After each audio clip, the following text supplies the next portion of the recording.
ಮುನಿರಾಬಾದ್ನ ತುಂಗಭದ್ರಾ ಜಲಾಶಯದ 33 ಹೊಸ ಕ್ರಸ್ಟ್ ಗೇಟ್ಗಳು ಲೋಕಾರ್ಪಣೆಗೊಂಡಿದೆ. ಇದು ಅತ್ಯಂತ ಅವಿಸ್ಮರಣೀಯ ಕ್ಷಣ ಆಗಿತ್ತು. ರಿಮೋಟ್ ಮೂಲಕ 3 ರಾಜ್ಯದ ಸಿಎಂಗಳಿಂದ ಕ್ರಸ್ಟ್ ಗೇಟ್ ಲೋಕಾರ್ಪಣೆಗೊಂಡಿದೆ. ತುಂಗಭದ್ರಾ ಜಲಾಶಯಕ್ಕೆ 33 ಹೊಸ ಕ್ರಸ್ಟ್ ಗೇಟ್ ಅನ್ನ ಸರ್ಕಾರ ಅಳವಡಿಸಿದೆ. 51 ಕೋಟಿ ರೂಪಾಯಿ ವೆಚ್ಚದಲ್ಲಿ 33 ಕ್ರಸ್ಟ್ ಗೇಟ್ಗಳನ್ನು ಅಳವಡಿಸಲಾಗಿದೆ. 2024ರ ಆಗಸ್ಟ್ 10ರಂದು ಚೈನ್ ಕಟ್ ಆಗಿ ಕೊಚ್ಚಿ ಹೋಗಿದ್ದಂತಹ ಕ್ರಸ್ಟ್ ಗೇಟ್ 19ನೆಯ ಕ್ರಸ್ಟ್ ಗೇಟ್ 6 ದಿನಗಳ ನಂತರ ಈ ಕ್ರಸ್ಟ್ ಗೇಟ್ ಅನ್ನು ಅಳವಡಿಕೆ ಮಾಡಲಾಗಿತ್ತು. ಈಗ ಜಲಾಶಯದ ಸುರಕ್ಷತೆಗಾಗಿ ಎಲ್ಲ ಕ್ರಸ್ಟ್ ಗೇಟ್ಗಳನ್ನು ಕೂಡ ಸರ್ಕಾರ ಬದಲು ಮಾಡಿದೆ. ಹಾಗಾಗಿ ಕರ್ನಾಟಕ, ಆಂಧ್ರ ಪ್ರದೇಶ, ತೆಲಂಗಾಣದ ಮುಖ್ಯಮಂತ್ರಿಗಳು ಇವತ್ತು 33 ಹೊಸ ಕ್ರಸ್ಟ್ ಗೇಟ್ಗಳನ್ನು ಲೋಕಾರ್ಪಣೆಗೊಳಿಸಿದರು. ಈ ಸಂದರ್ಭದಲ್ಲಿ ಕೇಂದ್ರ ಸಚಿವ CR ಪಾಟೀಲ್ ಕೂಡ ಕಾರ್ಯಕ್ರಮದಲ್ಲಿ ಭಾಗಿಯಾಗಿದ್ದರು. ಅತ್ಯಂತ ಅಪರೂಪದ ಕ್ಷಣ ಇದು. ಕರ್ನಾಟಕ, ಆಂಧ್ರ ಪ್ರದೇಶ ಹಾಗೂ ತೆಲಂಗಾಣದ ಮುಖ್ಯಮಂತ್ರಿಗಳ ಜೊತೆ ಕೇಂದ್ರ ಸಚಿವ CR ಪಾಟೀಲ್ ಅವರು ಕೂಡ ಕಾರ್ಯಕ್ರಮದಲ್ಲಿ ಭಾಗಿಯಾಗಿದ್ದರು. 2024ರಲ್ಲಿ 19ನೆಯ ಕ್ರಸ್ಟ್ ಗೇಟ್ ಕೊಚ್ಚಿ ಹೋಗಿ ಅಪಾರ ನೀರು ಕೂಡ ಪೋಲಾಗಿತ್ತು. ಆ ಸಂದರ್ಭದಲ್ಲಿ ಗೇಟ್ ಬದಲಾವಣೆಗೆ ಸರ್ಕಾರ ಕ್ರಮ ತೆಗೆದುಕೊಂಡಿತ್ತು. ಅದಾದ ನಂತರ ಈಗ ಎಲ್ಲ ಕ್ರಸ್ಟ್ ಗೇಟ್ಗಳನ್ನು ಕೂಡ ಬದಲು ಮಾಡಲಾಗಿದೆ. ಆ ಸಂದರ್ಭದಲ್ಲಿ ಎಲ್ಲ ಕ್ರಸ್ಟ್ ಗೇಟ್ಗಳು ಹಳತಾಗಿವೆ, ಸವಳಾಗಿದೆ. ಹಾಗಾಗಿ ಅದನ್ನ ಬದಲು ಮಾಡಲೇಬೇಕು ಅನ್ನುವಂತಹ ಸಲಹೆ ಬಂದಿತ್ತು. ಆ ಸಲಹೆ ಹಿನ್ನೆಲೆಯಲ್ಲಿ ಈಗ 33 ಹೊಸ ಕ್ರಸ್ಟ್ ಗೇಟ್ಗಳನ್ನ ಬದಲಿಸಲಾಗಿದೆ. ಇವತ್ತು ಲೋಕಾರ್ಪಣೆಗೊಳಿಸಲಾಯಿತು. ಕಾರ್ಯಕ್ರಮದ ವೇದಿಕೆ ದೃಶ್ಯವನ್ನ ನೀವು ನೋಡ್ತಾ ಇದ್ದೀರಿ.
ನಿಮ್ಮಲ್ Ram ನಾಯ್ಡುರವರೇ,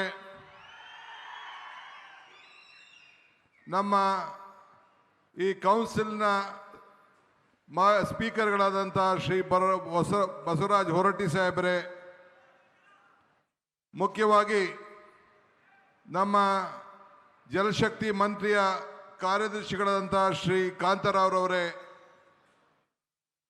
all the members of the parliament, all the members and the leaders of the 3 states, Karnataka, Andhra Pradesh and Telangana, all legislators are here. ಮತ್ತು ಎಲ್ಲ ನಮ್ಮ ನಾಯಕರುಗಳೆಲ್ಲ ಕೂಡ ವೇದಿಕೆಯಲ್ಲೆಲ್ಲ ಕೂಡ ತಾವೆಲ್ಲ ಇಲ್ಲಿ ಬಂದಿದ್ದೀರಿ. all the our chairman of the Tungabhadra board, all the members of the committee, all the important office bearers, ಮತ್ತು ಈ ಒಂದು ಅದ್ಭುತವಾಗಿ ಸೇರತಕ್ಕಂಥ 3 ರಾಜ್ಯಗಳಿಂದ ಇಲ್ಲಿ ಆಗಮಿಸಿರ್ತಕ್ಕಂಥ ನನ್ನ ರೈತ ಮಿತ್ರಗಳಂತ ಕರ್ನಾಟಕ, ತೆಲಂಗಾಣ ಮತ್ತು ಆಂಧ್ರ ಪ್ರದೇಶದ ಎಲ್ಲ ರೈತ ಬಂಧುಗಳೇ, ಇದೊಂದು ಇಡೀ ದೇಶದಲ್ಲಿ, ದಕ್ಷಿಣ ಭಾರತದಲ್ಲಿ ಐತಿಹಾಸಿಕವಾದಂತಹ ಒಂದು ಕಾರ್ಯಕ್ರಮ. ಇವತ್ತು ನಾವು 19ನೇ ಗೇಟ್ ಒಡೆದೋದಾಗ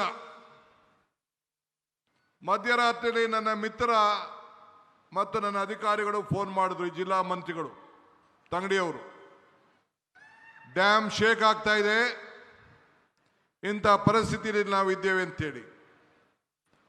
ನಾನು 6 ಗಂಟೆಗೆ ಹೆಲಿಕಾಪ್ಟರ್ ತೆಗೆದುಕೊಂಡು 8:15 ಗಂಟೆಗೆ ಈ ಡ್ಯಾಮ್ ಸೈಟ್ ಹತ್ರ ನಾನು ಇದ್ದೆ. ಬಂದು ನಿಂತು ನೋಡಿ ಏನು ಮಾಡಬೇಕು ಅಂತ ತೀರ್ಮಾನ ಮಾಡಿ 1 ವಾರದಲ್ಲಿ ಇದ್ದಂಥ ನೀರಿನ ಸಂದರ್ಭವನ್ನೇ ತೀರ್ಮಾನವನ್ನು ಮಾಡಿ ದಿಟ್ಟ ಪ್ರಯತ್ನವನ್ನು ಮಾಡಿ ಕೇವಲ 10-15 ದಿನದಲ್ಲಿ 19ನೇ ಗೇಟನ್ನು ಬದಲಾಯಿಸಿ ಈ ಭಾಗದ ರೈತರನ್ನ ಭತ್ತದ ಕಣಜನ್ನ ಉಳಿಸುವಂತ ಕೆಲಸವನ್ನು ಮಾಡಿ ನನಗೆ ಈ ಒಂದು ದೊಡ್ಡ ಸಾಧನೆ ಮಾಡಲಿಕ್ಕೆ ಅವಕಾಶ ಆಯಿತು.